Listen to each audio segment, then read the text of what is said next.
ప్రభు అయిన యేసుక్రీస్తు నామంలో మీ అందరికీ శుభములు తెలియజేస్తున్నాను. ఈ దినము దేవుడు మనకిచ్చిన కృపను బట్టి, ఈ సమయాన్ని బట్టి దేవునికి కృతజ్ఞతాస్తుతులు చెల్లిస్తున్నాను. మనమందరము క్షేమముగా ఉన్నామని తలంచుచు ఒకరినొకరు పురికొల్పబడుచు దేవుని పనిలో పాలిభాగస్థులమై ఆయన నిత్య రాజ్యంలోనికి మనమును ఉండాలనే ఒక సంకల్పంతో దేవుని గుర్చిన మాటలను మనము ప్రత్యేకంగా ధ్యానం చేసుకుంటున్న యొక్క సమయాన్ని బట్టి దేవునికి స్తోత్రములు చెల్లిస్తున్నాను. ఈనాటి వాగ్దానము పరిశుద్ధ బైబిల్ నుండి కీర్తనల గ్రంథము 9వ అధ్యాయము 18వ వచనం.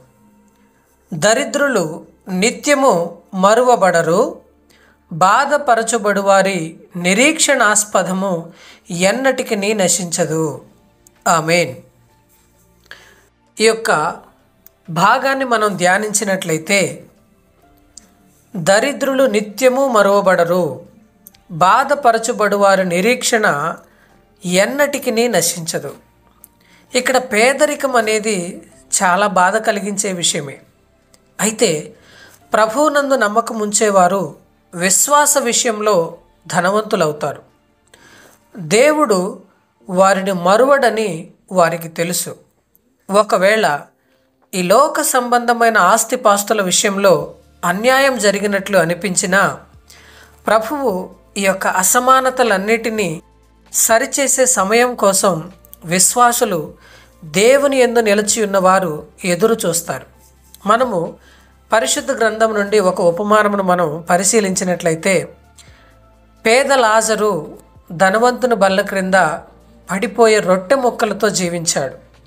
కురుపుల చేత నిజముగా కుక్కలు నాకే పరిస్థితుల్లో అతను జీవించాడు. అయితే లాజరు ఎల్ల కాలము ఆ బల్ల కింద పడే రొట్టె ముక్కలతో సరిపుచ్చుకోలేదు. ఎందుకంటే అక్కడ లాజరు ఒక నిరీక్షణ కలిగి ఉన్నాడు. ఏదో ఒక రోజు దేవుడు తనను కనికరిస్తాడని, తన యందు కృప చూపుతాడని ఒక గొప్ప సంకల్పంతో, ఒక గొప్ప నిరీక్షణ కలిగి ఉన్నాడు. అతడు చనిపోయిన తరువాత అబ్రహాము రొమ్మున పరదైసులో ఆనుకొని ఉండే ఒక గొప్ప నిత్యత్వంలో స్వాస్థ్యాన్ని పొందుకున్నాడు.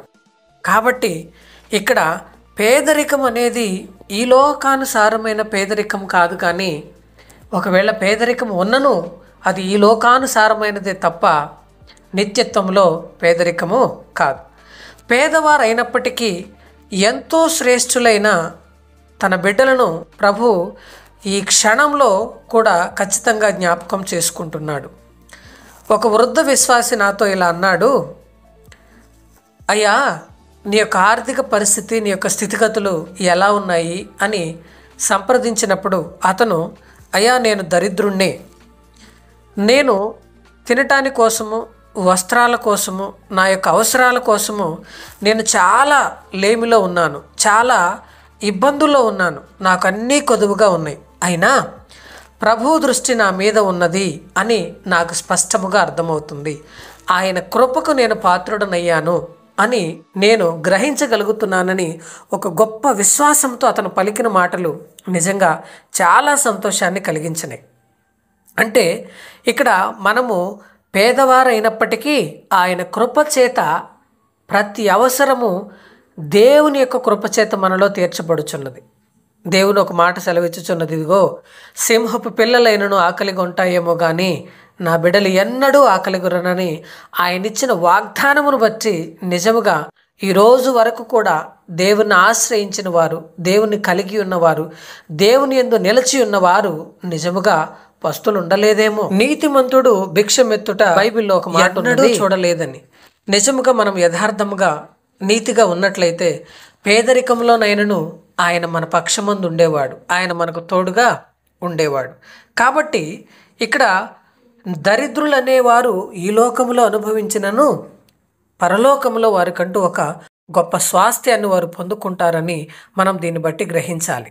అయితే భక్తులు పేదవారైనప్పటికీ ఒక గొప్ప నిరీక్షణ కలిగి ఉంటారు. తలవాల్చుకొనుటకైనను స్థలము లేని ప్రభువు యొక్క సాన్నిధ్యాన్ని కలిగి ఉండాలని నిజంగా వారు ఆశిస్తారు. ఆయన యొక్క రెండవ రాకడను గూర్చి వారు ఎప్పుడు తను వస్తాడా, దేవుడు వస్తాడా, ఆయనతో మనం ఎత్తబడాలని ఒక గొప్ప నిరీక్షణ వాళ్ళు కలిగి ఉంటారు. అందులో తమకు పంచబడే మహిమను ఆశిస్తారు కూడా. నిరంతరము జీవించే క్రీస్తు యేసునందు వారి ఆశలన్నీ నాటబడ్డాయి కాబట్టి అవి ఎన్నటికీ నాశనం కావు. పేదవాడైన పరిశుద్ధుడు పాడే అనేకమైన పాటలు ధనవంతుడైన పాపాత్మునికి అర్థం కావు. దేవుణ్ణి ఎరుగని వారికి, దేవుణ్ణి ఆశ్రయించిన వారికి అందులో ఉండే ఆ యొక్క సంతోషం, ఆనందం వాళ్ళు అనుభవించలేరు. కాబట్టి ఈ లోక సంబంధంగా పేదరికంలో ఉన్న మనం ఏదో ఒకరోజు మన ప్రభువుతో పాటు గొప్ప రాజవిందులో మనం పాలు పొందుకుంటామని మనం మర్చిపోవద్దు. అంత గొప్ప నిరీక్షణ కలిగి మనము ఈ ఒక్క వాగ్దానాన్ని ధరించి మనం ప్రార్థించినట్లయితే దేవుడిని ఎడల గొప్ప నిరీక్షణను కలుగజేస్తాడు. గొప్ప ఆదరణ నీవు పొందుకుంటావు. అందులో గొప్ప సంతోషాన్ని కూడా నీవు ఎదుర్కొంటావు. కాబట్టి ఈరోజు నీకున్న పరిస్థితిని బట్టి, ఈరోజు నువ్వు పడుతున్న సమస్యను బట్టి, ఈరోజు నీకున్న ఇరుకుని ఇబ్బందిని బట్టి నీవు దిగులు చెందాల్సిన పని లేదు. నీవు నిజంగా క్రీస్తుని కలిగి ఉన్నట్లయితే రాబో నిత్య మహిమలో ఒక నూతనమైన వానివిగా, గొప్ప ఆశీర్వాదమును పొందబో వానిగా నీవు ఉంటావని గట్టిగా విశ్వసించి ఈ వాగ్దానమును ధరించి మనం ప్రార్థిద్దాం.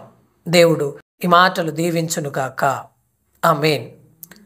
My dear brothers and sisters, ఈ వాగ్దానం మీకు మనస్ఫూర్తిగా, మీకు మానసిక ఆనందాన్ని, సంతోషాన్ని, నెమ్మదిని మీకు కలిగిస్తున్న ఎడల ఈ మాటలను అనేక మందికి షేర్ చేయండి. వాళ్ళు ఆదరించబడినట్లు, వారును దేవుని యొద్దకు నడిపించబడినట్లు మనము దేవుని పనిలో, దేవుని యొక్క పరిచర్యలో, దేవుని పొలములో మట్టి పాత్రలుగా వాడబడుటకు ఆలోచించి సహాయం చేయుటకు ప్రతి ఒక్కరూ ప్రేరేపించబడి దేవుని మాటను నలుగురికి పంచి ఆ నిత్య మహిమలో గొప్ప కిరీటాన్ని పొందుకొనుటకు సహాయం చేద్దాం. దేవుడి మాటలు దీవించునుగాక. వినుచున్న ప్రతి ఒక్కరూ ఈ మాటల చేత దీవించబడాలని, ఆశీర్వదించబడాలని, బలపరచబడాలని ప్రభు అయిన యేసు నామములో ప్రార్థిస్తున్నాను. ఆమేన్.